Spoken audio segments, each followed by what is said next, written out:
Thank you, Eric. My name is Scott Moore, I'm National Director of the Scholastic Pistol Program. We are part of the Scholastic Shooting Sports Foundation. The Scholastic Shooting Sports Foundation is the largest organization, non-profit. Our sole mission is to create a shooting program for young Americans. And we have two programs. The Scholastic Play Target program, which is our original program. We have about 9,000 young adults shooting in that program now. Last year we started the Scholastic Pistol program, which we have nearly 50 teams already in our young life here. And so we're here today to explain to you exactly what Scholastic Pistol is all about. Some of you were with us last fall when we shot during Hurricane Sandy. And now it's raining again. So every time I come to Maine, and I live in Arizona, and, this morning they said, it's a fine spring day. Well, back in Phoenix, this is a really bad winter day. And fortunately for you guys and my partners here, this kind of weather really bothers my sinuses, so I'll probably run out of my voice soon, so they'll be happy because they've already said they're going to hook me because I tend to get long winded. So anyway, let's first look at what the Scholastic Pistol program is all about. It is an action event. It is a team event. Today you'll be shooting one of our stages. When we say it's a team event, a team consists of squads. Squads are four-person teams, or four persons. That is your basic competitive unit. If your troop or crew or council has 8 young adults who want to shoot on your team, that's 2 squads. 12, that's 3. You have extras, we have alternate slots. So it is a team event. It's just like Boy Scouts, just like venturing. One of the core of that is working as a team. So we believe that you will find, like other youth organizations, that this is a very important recruitment and retention tool. We all know how hard it is, especially in these times, to retain. I am forever a life scout. I found what was known, someone explained to me, the fumes.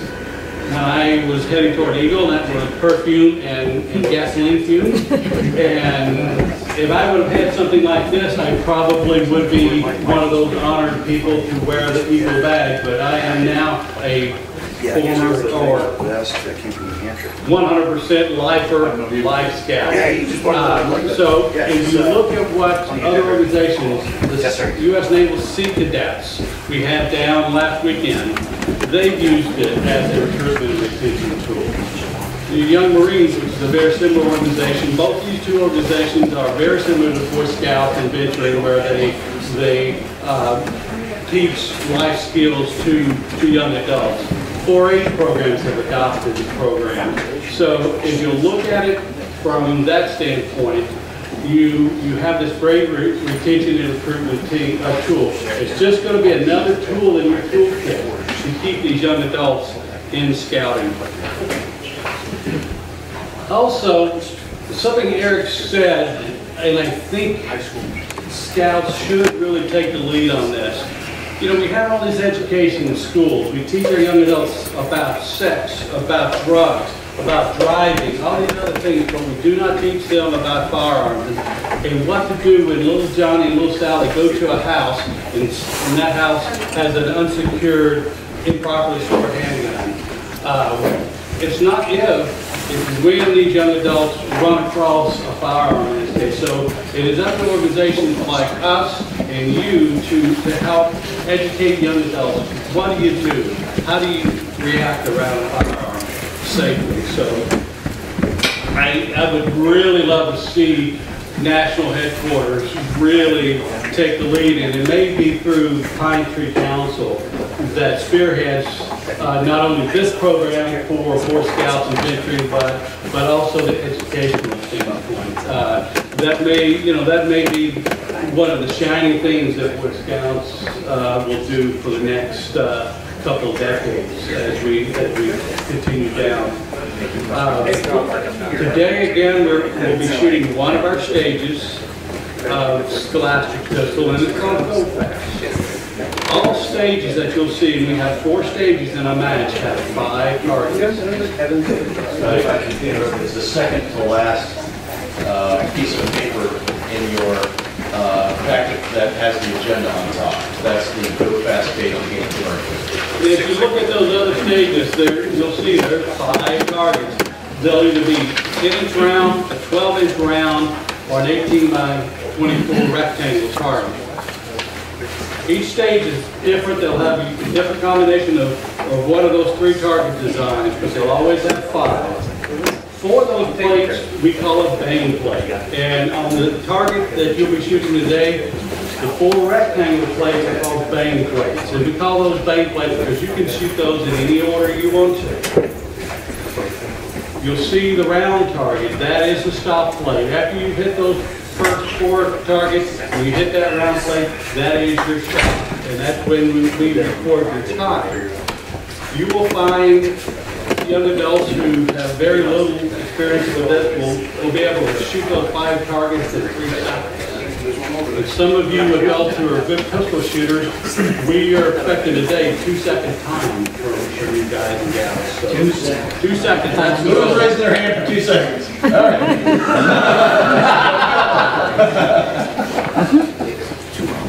How the sport is run is that each squad, the 4 shooters on each squad, will shoot each stage 5 times. You'll have 5 scores.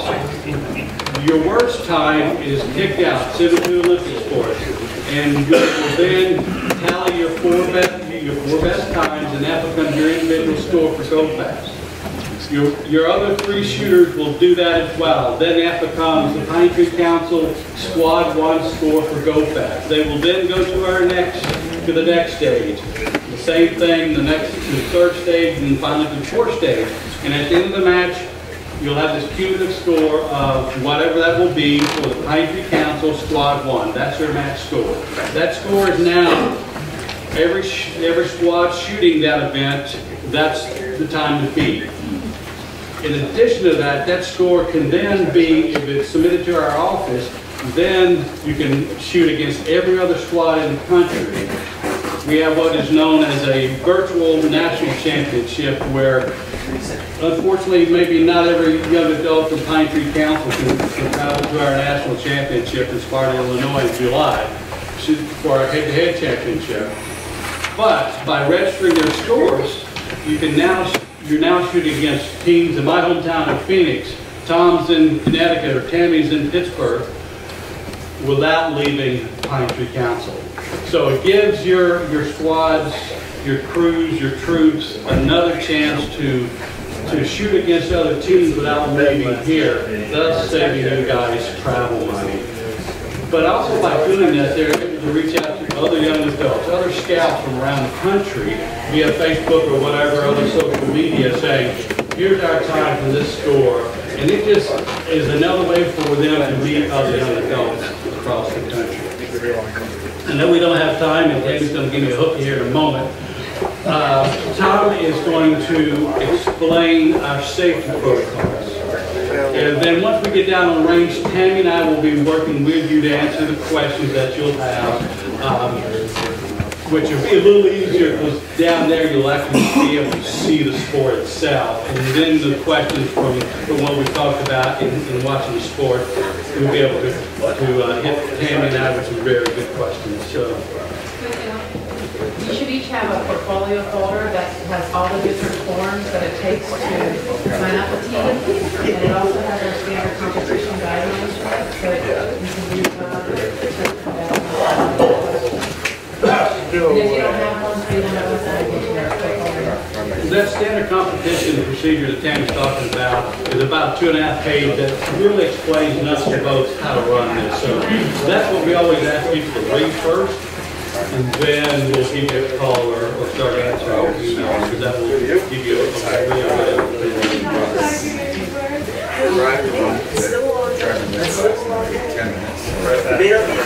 I'd like to thank you guys all for having us here today. I want to assure you, Smith & Wesson is behind the Hinds Council 120%. I first met Eric about 6 years ago when he was out in Las Vegas. We did a fundraiser. The first event we did today. How much can we raise the first year we'll go? You can't blame me, by the way. That's what we're always on. Get this off the main experience that there's great ways people want to come today. Smith & Wesson, we have a factory in Fulton, where we make all the metal pistols and handguns. So we're dedicated to the Boy Scouts. We want to make it happen. We want people to have that main experience this summer. So I'm really excited to work this weekend out there. Everything you get handcuffs made in Mexico.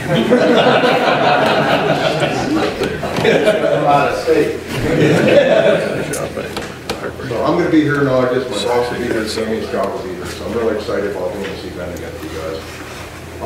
My opinion, the all-American sport, way before baseball, basketball, started on aspiring guns. I wasn't lucky enough to have a grandfather. I never knew my grandfather when I grew up. I was lucky to have a uncle who shot me. I over Sunday, started off with a BB gun, went to 22, and that's on safety. Later in life, I had a mentor, my neighbor, who's heavily into handsets. So that's why I am where I am today. I've won numerous national championships. This is what I do for a living. I'm all over the country. I was in Las Vegas last week doing a fundraiser. I was in University of Pennsylvania with next weekend doing a demo for SPB. So to me, it's a really important part of my life that kids get to see what guns are about. Not just on TV, the bad part about it, but the good part. This sport here is not offensive. I fought IDPA and USPSA. About a week or two. Not Not the microwave jack. This was steel plates. It's not offensive. We're looking at It reminds me of the old this galleries year. I used to go to. National Guard. Carnival or a lot of fun. When we do demos, we start firing the kids here, bang, bang, bang, ding, ding, ding. You see kids run it over, seeing what they're all about. As much as I enjoy winning the competition, I get even more story than I'll see a big smile on his face when he turns around and realizes, hey, I can do this, and I can do it safely and responsibly. That's our goal, to pass it on, pass on the legacy that we all love, the outdoor sports, the firing guns, the safety of firearms onto the next generation. And that's why I'm glad you guys are all here today. So, going to safety, question for you guys. Who in this room is responsible for safety on the firearm? Does anybody know? Everybody. You see something that doesn't look right, you stop them and you say, hey, your safety glasses are going to work a lot better when they're over your eyes instead of on top of your head. If anyone doesn't have glasses, I've got ear protection and glasses. Once you get on there, everybody has eyes and ears on constantly. You will get a little bit of splatter coming off the steel as long as your eyes are protected. That's 99% safe. Have your eyes on at all times. I prefer people also having hats on. The reason being, an empty case will come flying off and I don't have my hat on, it can fall between my glasses and my eyes. It's not good. With a hat on, it takes protection. As far as handling guns, the only place we handle guns on the fire line is at the safety table. Our guns are bagged in competition. We bring it up to the table. The gun is unbagged, complete. The gun is rebagged before we leave. So there's no handling guns offline. You can load magazines any place in the bay. The only place we handle firearms is at the table under the supervision of the safety officer. Again, we'll go over everything down there again. We have a certain protocol we set up. Scott and I worked on over the safety lines where everybody stays behind it. That's a buffer zone. The only one up on the fire line is the safety officer running the timing clock, the scorekeeper, the shooter, and also a coach. In this sport, you can have a coach up there telling you if you're hitting or missing. I prefer people to tell you either it's a hit, or go on, or go back, not saying miss, because miss is a negative negative reinforcement. I don't want somebody to mind saying miss, positive reinforcement. For people that fire shotgun, this is the exact opposite of shotgun. Shotgun, you're looking at the play bird, basically slapping the trigger and keeping the gun moving the whole time. This, what you're focusing on, hopefully to hit these plates today. You guys remember, nothing else, listen to this. Look at the front sights, clear, sharp focus. The back sight is slightly blurry, And the plate will be extremely important. The doubles, Squeeze the the trigger. high one and the low one. Follow. Stop on every plate, squeeze the trigger, see the sight, move on to the next one. That's simple. We're going to do it 2 times today, Ben. We're going to fire twice. That's the order. The shotgun, It's tough.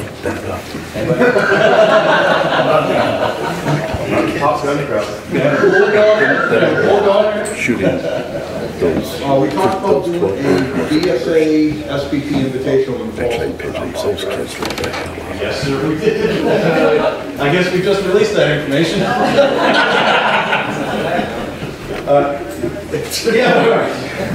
Well, since the cat's out of the bag, when we went down to the SIG Academy in Exeter and we saw that there were youth teams and there were collegiate teams, and I meant before I said Yale has a team, Harvard has a team, UNH. There was Sea Cadets there. There were other young people there. That was really exciting. And we think, hey, we've got a beautiful, gorgeous facility here. One thing that to keep it positive, we had a cabin here. We've got a latrine. We've got things that other ranges simply don't really have. A nice place to hook in coffee, to do some, hey, would you like to come back here over the summer with your program and come to camp? This is a beautiful facility that we could get on the radar all over the place. Wouldn't it be great if we had the Yale and Harvard collegiate team coming to Camp Hinds in the fall, and then right next to them we had Troop This, Crew That, competing with those people and those young men and girls. So it was a very early idea. We started talking about it, and we're going to work towards. We're going to do it. All right. There we go. There it is. The main decision. You heard it here. On behalf of Smith, I Yes. am dedicated. If we need prizes for the prize table, whatever you want to do, Thank you. whatever you need from me to make it happen, we're going to make it happen. Tom, thank you very much. Thank you very much.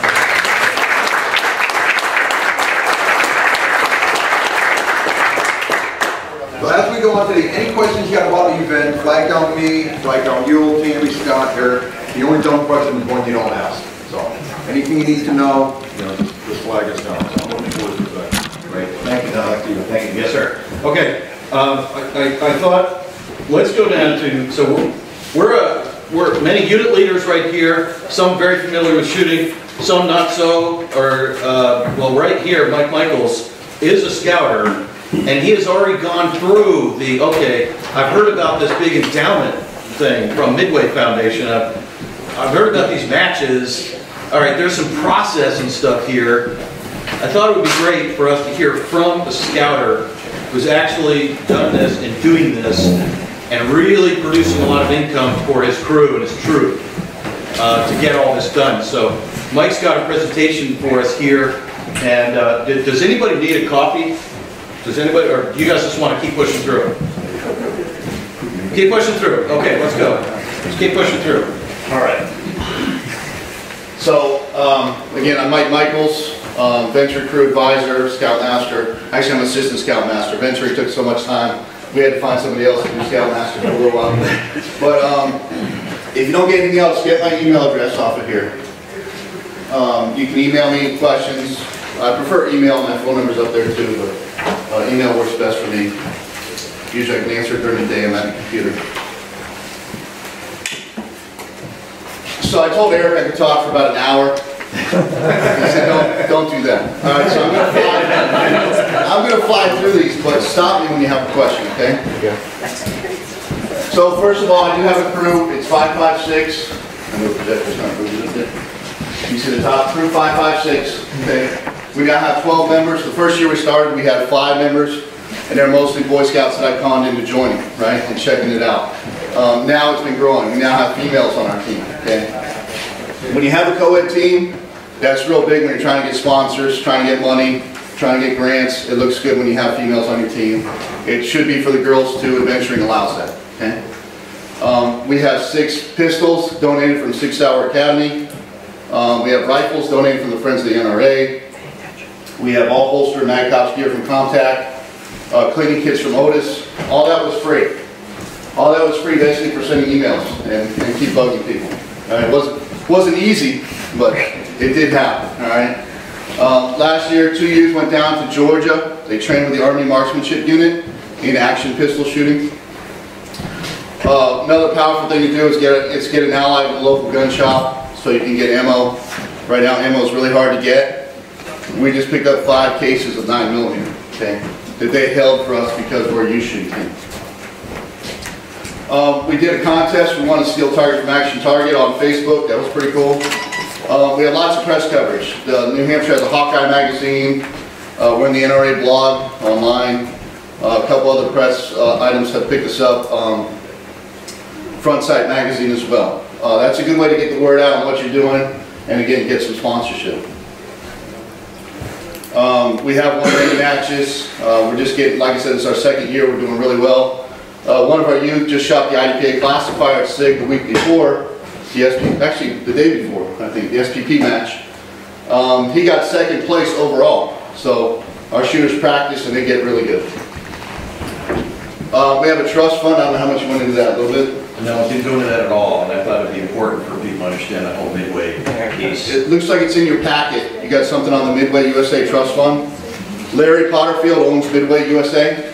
He's a billionaire, okay? And he gives millions of dollars for youth shooting. Originally focused only on collegiate and high school teams, but now venture crews are honored if you're chartered through a gun club. That was the last time I got a ruling from them. I originally got in contact with them to write them. I was disappointed that we couldn't participate. They said, oh, we just had a ruling. We're allowing anyone affiliated with a gun club, if they're high school or collegiate age, to join up. Okay? In our trust fund, we have $10,000 right now. You can draw 5% every year, and plus they give you a really good interest rate on it. So that means now that we're in our 2nd year, we started the year out with $500 to buy ammo and buy stuff like that. The way you get money in there is they usually have raffles. They give you free items. They gave us a free iPad. We raffled that off. Sold tickets. If you guys are BSA members for any length of time, you know we don't do raffles, right? All right. Well, our gun club did a raffle and gave the money to us.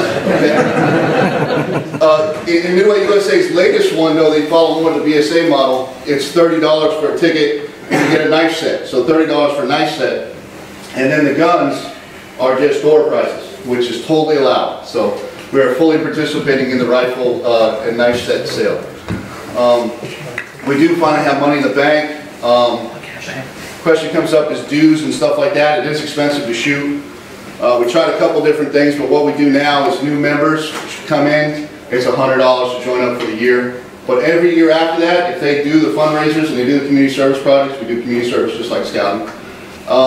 Their dues are only $25. So once they start earning money and paying for the ammo on their own, the dues go down. Any questions on those? Mike, Yeah. first, before we go on, each major event, last weekend the SIG event, each team that attended that will receive $3,000 in their trust fund. The teams that placed first, second, third, the collegiate teams receive $3,000, $2,000, $1,000. But even our non-collegiate teams receive money for just coming to that match. So far in our target year, we've allocated $237,000 to the Midway Trust Fund. That trust fund is called the Scholastic Shooting Trust Fund. The money comes from Midway USA Foundation, the Potterfield family. They've given away over $24 million, and now it's growing, to this trust fund. And when we say you get this money, it's not that you'll get a check and you have to put it in the account. There's this large trust fund. Each team, each council, each troop, each whatever that starts this will have an account in that trust fund. And so if you attend one of our events and you receive that you're going to get $3,000, that goes into your account number. If you do the fundraising like Mike says, then when you turn that money in, that goes directly into that trust fund. Some schools like the Citadel down in South Carolina, they have 2 different accounts because they have a separate rifle, separate pistol team. Each one has over $200,000 in that account.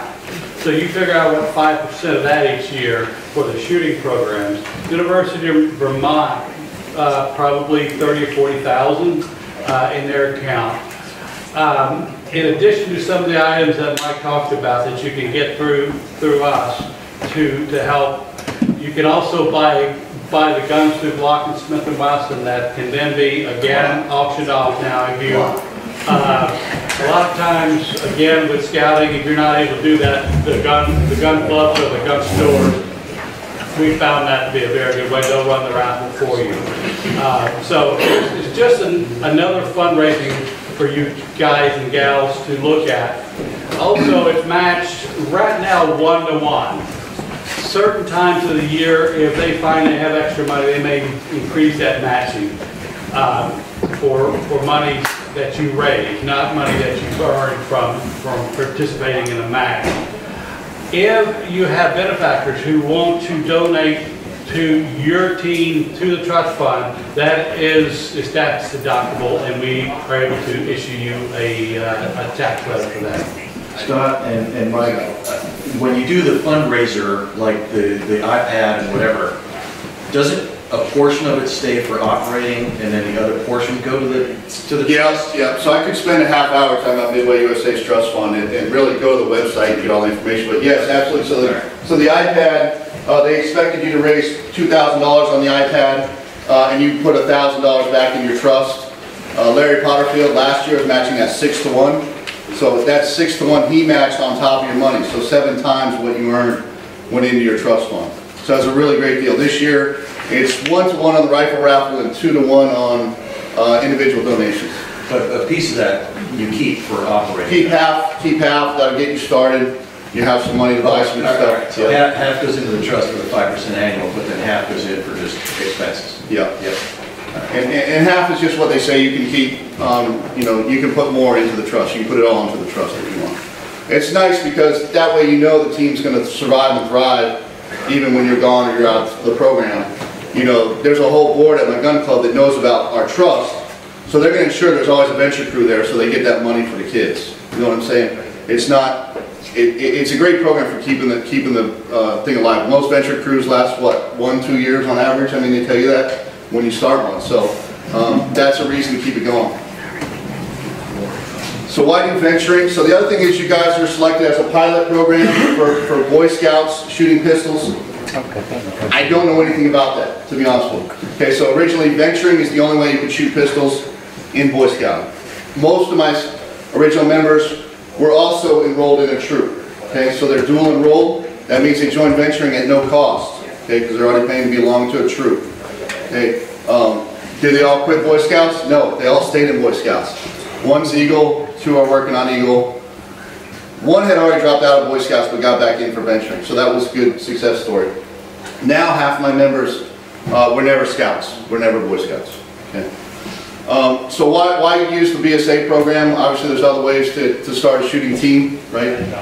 It's co-ed. The program is flexible, right? Venturing can be whatever you want it to be. It can be an avocation or a hobby. It can be horsemanship, you know, whatever you want your venturing crew to be. So we are a sports-oriented venturing crew that does the shooting sports, okay? No problem when you go to register. There's already lots of other crews that do the same thing, so you won't have any problems there. There's already a set up methodology, just like a troop. You have a committee, okay? Love it or like it, right? Well, love it or leave it. But anyway, it's great because I don't have to go to the board of the gun club every time we need to make a decision, make a purchase. We have our own committee with our own treasurer and our own checking account, which again, have your own checking account. You need that for Midway USA. But that's a big advantage that we get to run it just like we ran the troop, and we all knew how to do that. Okay. Youth protection, another plus. All the BSA programs are there. When you're talking to parents, you're trying to recruit kids, you can let them know about that. We do a few campouts with our venturing crew as well. We camp out at the gun range, so that's pretty cool. You have you guys know how to do recruiting. If you don't, people at council, people at district will be able to help you learn how to do recruiting. Obviously there's fundraisers through BSA that you can get involved with. One of the big things when you're trying to sell this, when we're trying to sell to a gun club was, what do you have for insurance, right? Well, we know BSA has insurance. We just had to ask them to give us a statement of insurance and file that with the gun club.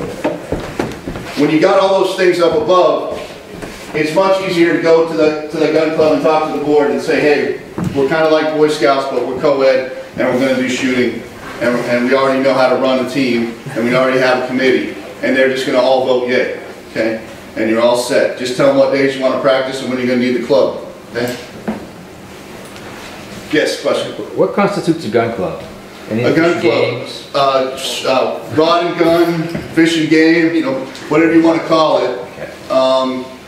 BSA did come out the next year in the shooting sports manual and say it does need to be, when you're doing the shooting, it does need to be at some kind of formal shooting range. So whether it's a paid, public, private, it has to be a formal shooting range. There's a special form you can fill out if you actually have a range in your backyard and get it checked out and get it certified so you can have a crew shoot there.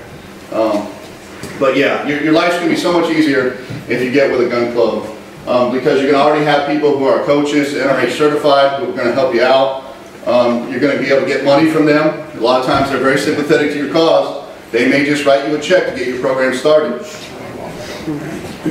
So when you start a crew, you got to have a unit leader. You need at least 5 kids, 5 paid kids, as I found out, which was a problem with my kids already being dual enrolled. But I just went and paid their fee so we could get it started. If I can, one moment, you talked about insurance. Even though BSA has insurance, everyone who is duly enrolled in Scholastic Pistol, either as a competitor or as an adult volunteer, is covered under our $3 million liability insurance. So if you need that on top of the BSA to get the club to go over, we'll be glad to send you a copy of that as well. Yes, Scott's program is the only one I know of that offers insurance, so that's a good thing. If we ever did need to separate from BSA or BSA became anti-gun, which I don't think is ever going to happen based on the people in this room, we could just go with the insurance that we now have through SPP, and we could separate and still keep our trust fund. We'd never do that, okay? You got to have at least 3 committee members, and you got to have a charter organization. Again, I recommend that be a gun club. That's what's going to help you when you're applying for your Midway USA and setting up your grant, is that you're chartered through a gun club, okay? If you're not, for some reason, you're chartered through the church, get with a gun club and have them agree that you can set up a trust in their name. I was waiting to jump in on that. Folks, we're going to look into that a little bit deeper. We know that Larry and Brenda and Smith & Wesson and SPP really wants us to work for us and remove barriers. So I know right now we have to be aligned with a gun club, but I want to pledge to you that we're going to dig a little deeper on that one because of our charter process. You know, all of us here are chartered by the chartering entity right now. So I think that's an action item that's up in the air, that ball's in the air, and we're going to work on that a little bit more. Okay? Yeah, I think if you said you're doing all your shooting here at this camp, you'd probably be all right. Again, ask, make the calls, send the emails. Like I said, at the time they were starting that, they were only doing high school and collegiate teams. And I don't know what it's like in Maine, but when I went to the local high school and talked to them about setting up a shooting team, they were not interested, okay? They have a zero tolerance policy. I tell my kids, don't wear your hat to school, it's got a gun on it, okay? They can get in trouble at school. So, you know, so they weren't going to let me start a shooting team in the school's name. So when I wrote Midway USA, they came around and said, yeah, we're going to start doing teams that are through a gun club. And I'm sure Eric can work that out for you guys. What? So what? Did I just get a job? So what do you really need? So now this is what you need to start a crew, right? And I don't know how to work with troops. If troops want to do shooting, I don't know how to well, and we actually got a piece in here of how we're going to do it here, okay. just to get everybody rolling before we get deeper. Yep. Now these rules will be universal here, though. You will have to have an NRA certified instructor. So if you're shooting pistol, they have to be an NRA certified pistol instructor. If they're doing rifle, it has to be a rifle instructor. Okay, then you have to have a second person. There has to be 2 on the range.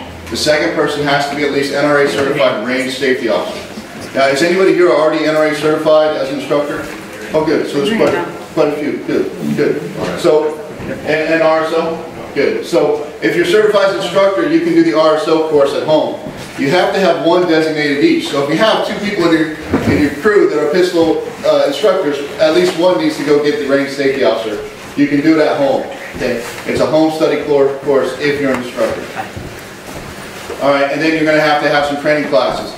The BSA Shooting Sports Manual will go through that. Did I show the manual? Yes. So the manual is online. I know that's a long URL. It's actually off the screen. But if you go to the scouting.org and you search for the manual, you get that. That's another big plus for being with scouting, is you don't have to go and write a whole manual on how your shooting team's going to operate. They already have one, okay?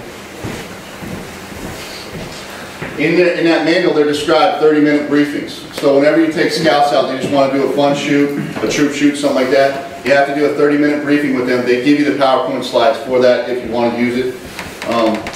Really convenient. The best thing to do, though, is to go ahead and give them the NRA, either first steps or basic pistol, if you're going to do pistol, or basic rifle for rifle. And you can do shotgun as well. Give them that class, and then once they have that class, what BSA now allows is multiple levels of shooting, and I think this is probably where it's going to differ with troops. Troops are going to try to stick to something like SPP, a little more safer. I've got kids that are doing running and gunning, okay?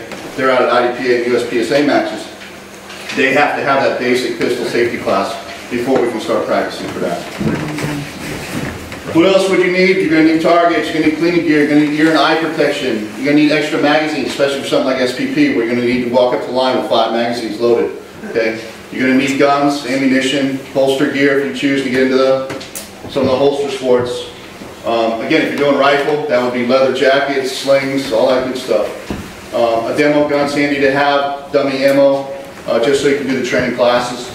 This is what one of our shooters went down to Georgia with. He took his, I don't know what politically correct you can call that. He took his military rifle with him. A couple handguns, he had a backup. I brought a handgun too, because there was something for the adults that day. All his ammo is in that tackle box, and his range bag is in the back, and that's my range bag in the front. But, you know, that's a lot of gear. So that's something to think about when your kids are joining. Now, our mission of our venture crew is to get kids started with no gear. Okay, we set that out early. I've got a lot of flack from it from some of the parents. It should be like ski club. They should have to go out and spend $300 to $500, buy all the gear, and do the event. That's not our mission, because when if I did it like that, it'd be the same 3 kids I used to see at the range, only now they'd be in my venture crew. We want to get more kids involved in the shooting sports. So we have extra guns. One that I didn't list too is we have a Glock. We bought a Glock through a discount program through Scott Moore. Through SPP, we bought a Glock through them. So if a kid comes in and have no gun, they can start going to the IDPA classifier once they're safe on holsters and all the skills, and buy the ammo from us at cost. We get a discount and pass it on to them, and then they can get started in the sport. We have extra holster gear and everything else to get them started. You could do it the other way. That's up to you. Definitely with that mission, though, it's easier to get sponsors, right? When I call up Smith & Wesson and say, hey, we're trying to get some M&P 1522s, and here's our mission, here's our team, here's our Facebook page, check us out, here's some press releases, they're more likely to talk to me because they know what we're doing. So how to get the money? The gun club. Ask the gun club if you got one in the area. Sounds like that was an issue for some of you. I would think there's lots of gun clubs in Maine, no? There are? Okay. Yeah, talk to them. They're usually the most gun-friendly people you're going to find, all right, at the gun club, all right? And they're willing to help you out. They may even give you $1,000 to start your team, okay? Or more or less, you know, just see what you can do. We talked about Midway already. We sold food at shooting events. The club where I'm at has a big regional NRA silhouette match. It goes over 2 days. We're out there selling food, and we're out there resetting targets for tips. Geez, just in tips, I think the kids got about 120 bucks every day. We sold food, maybe made $600, $700. And, you know, that's another way we made money. Civilian marksmanship program, you can join up for that if you're a troop or a crew. You can join up with CMP for free, okay? And they have some discount programs. They have some prices online for you. They have grants, so check into grants. You almost need to have a grant writer on your committee because there's a lot of you just have to put in the paperwork to get them. Friends of the NRA is exactly the same thing. Put in your paperwork for a grant. A real quick plug for them, they go out, they raise money, they have dinners, they have raffles, they raise money, and most of the money goes for youth shooting. Some of it goes for police departments and other areas where the shooting sports needs help. But, you know, this year I think we got $2,000 from them and 2 Ruger rifles, you know, came to us. Really great deal. The only problem is they only give those grants out like once a year. It's never like right when you need it. But I'm not complaining. You just got to make sure you get that grant in on time and you plan for that. You know, we started writing that in October. I think we got the money in February. So the other thing is we mentioned raffles a little bit. Go ahead. So your case with the military rifle and the pistols and everything, how did you transport that? So the key point there is that we transported it. We were not in possession of it. So the federal law protects you when you transport a firearm. Yes, we had to go through several gun-unfriendly states that would love to arrest us for having high-capacity magazines and having assault rifles. And some of these states, they will arrest you and make you prove later that you were following federal law. We marked all that stuff that it was for the U.S. Army to be open at the U.S. Army base. All right, and I was traveling with someone who works in the police department as well. And basically, it was locked up. It was in the back of the truck, in the topper. If we were stopped, we weren't consenting to search. But if we were searched, the firearms were being transported.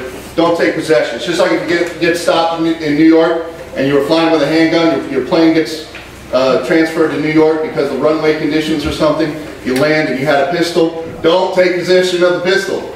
The baggage is responsible for transporting that pistol. Don't take possession of it in New York. Wait till you get to your destination, take possession. Same thing when traveling with those weapons. And we've asked Mike to be available throughout the day to answer questions and so forth, so we're going to continue to drive on so we can get out to the range. Looks like the range is one last thing before we go about equipment. This sport is very simple.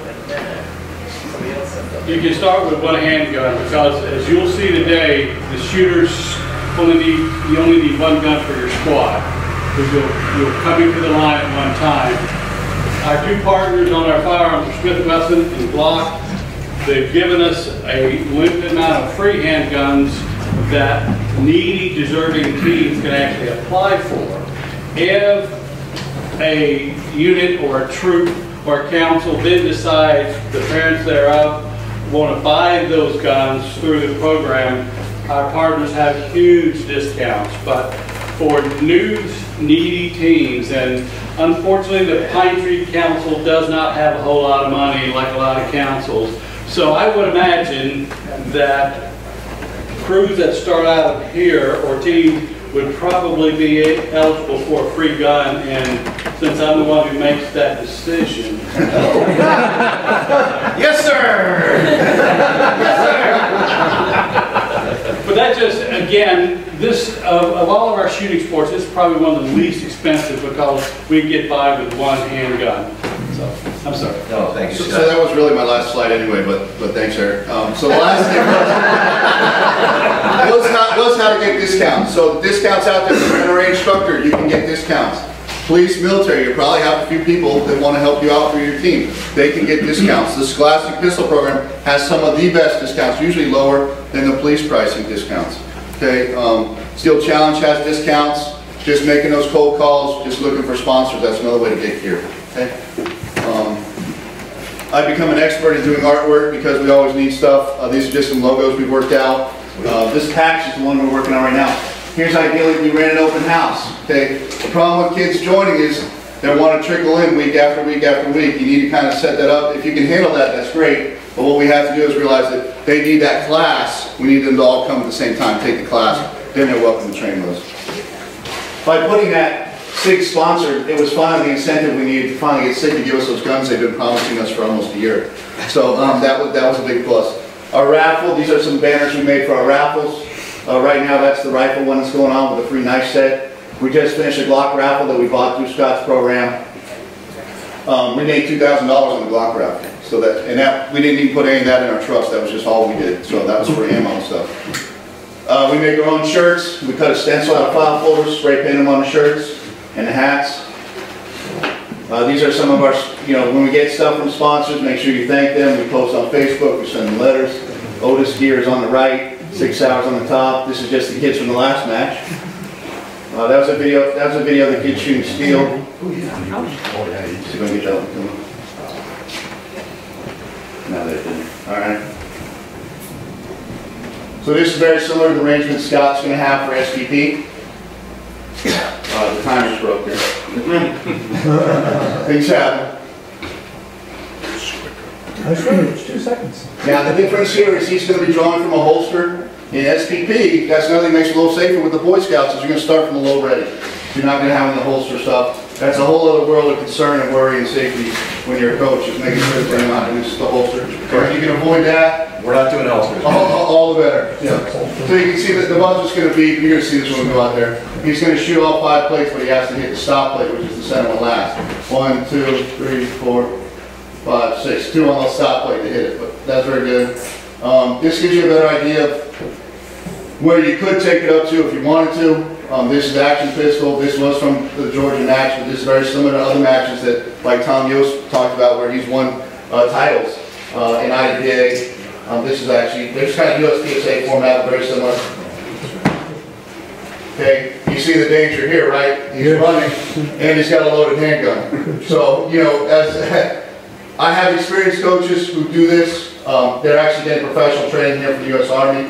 But that's where you can take it if you want to take it. And that's all allowed in the shooting sports manual. That's called level 4 or level 5. So there's different levels of shooting that are allowed.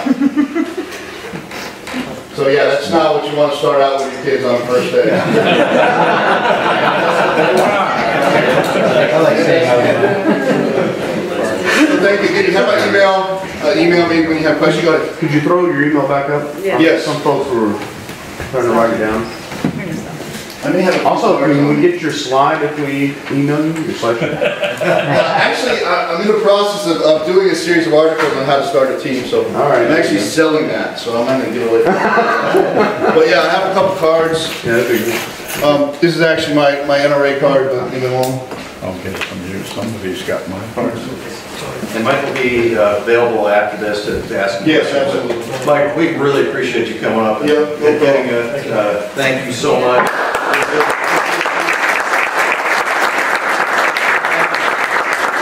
We are the Pine Tree Council. We're very proud of Camp Hinds, so we love to wear this Camp Hinds cap. And our color of our lodge and our camp is purple for Camp Hinds. We have a patch and we have a Camp Hinds leader plug for you. Thank you so much. Very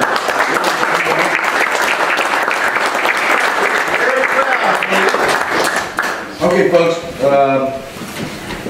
So we put a lot of information out, and we have to start somewhere, right? We've got to take the first step, and as many of you scouters know, we're really good at saying, hey, let's do this. Read this stack of materials, and here's some more, and then there's some more, and read it all, and we've got materials, we got a lot of stuff. So it's like, where do I start? What do I do? I'm just a troop, I think this is cool, but my gosh, I've got a lot of information. So we're going to try and facilitate to be as easy as possible for us to get the program moving. And here's how we're going to do it. What I passed around was a draft agenda. This was passed around outside the packet here of the third Saturday concept. We don't have a name for it yet. We're just in planning. We're like, yeah, the third Saturday thing. The third Saturday thing. So what we'd like to do is brand the third Saturday here at Camp Hinds because there's been a lot of talk from a lot of other troops that come here for oat pick, out-of-state troops or whatever that maybe can't do shooting, internal troops in our council. Well, we'd like to do this, but where, how? So we're going to facilitate it here.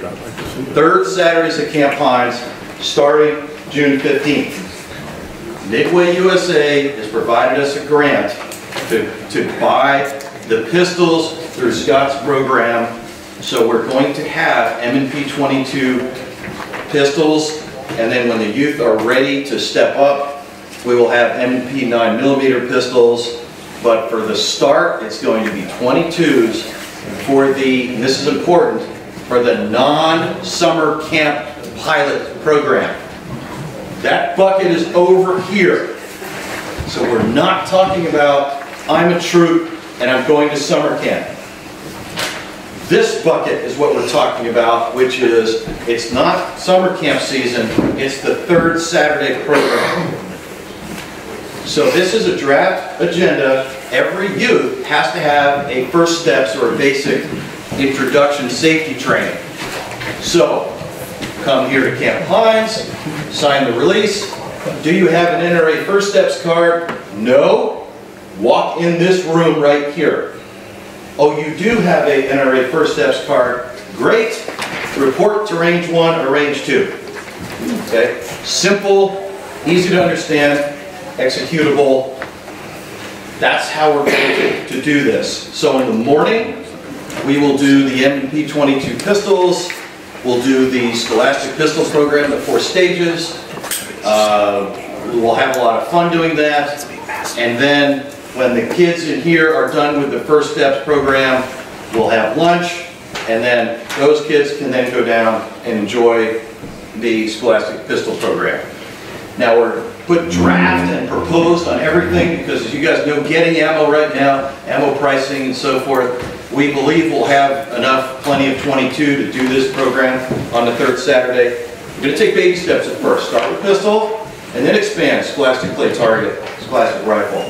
But right now, to do it right, to execute it right and safely and fun, we'll start with pistol on the 3rd Saturday.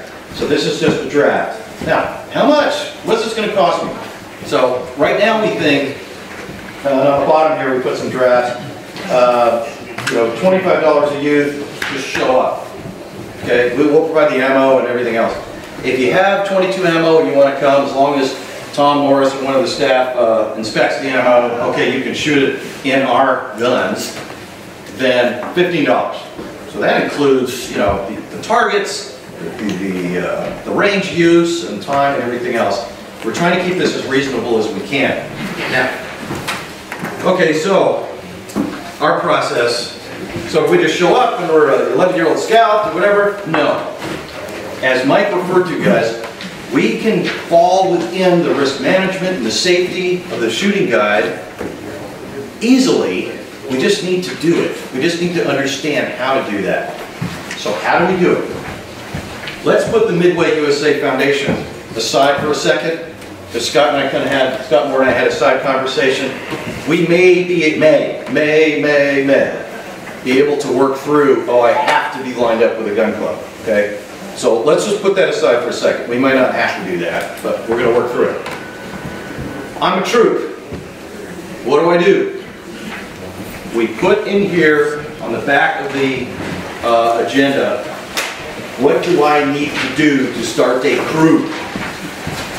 Luckily, most of us have a chartering organization, are already paid members of the Boy Scouts.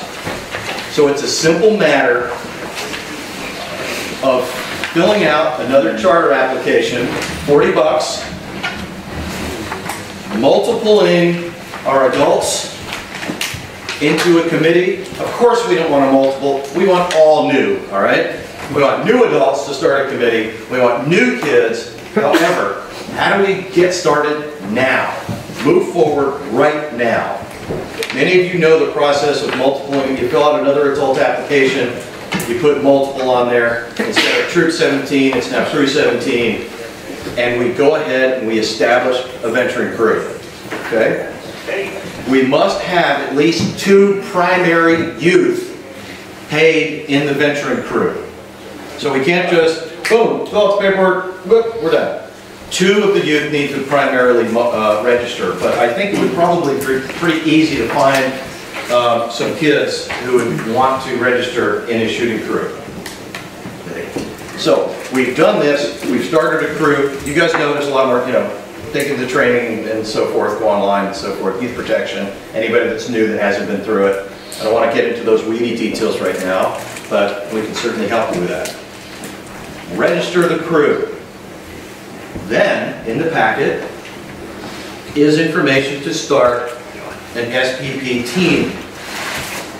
For the 18th, for the 3rd Saturday, minimally, we need to have our troops that are interested be registered as a venturing crew.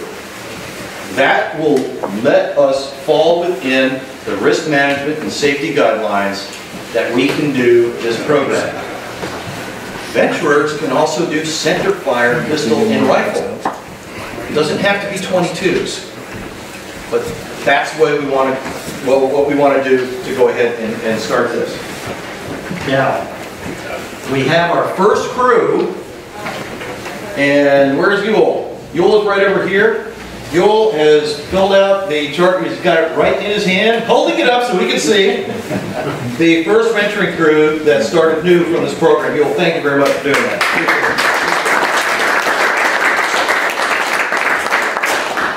So, all right, we have a packet in the back here. We have a box of materials, everything we need. It's a new unit form.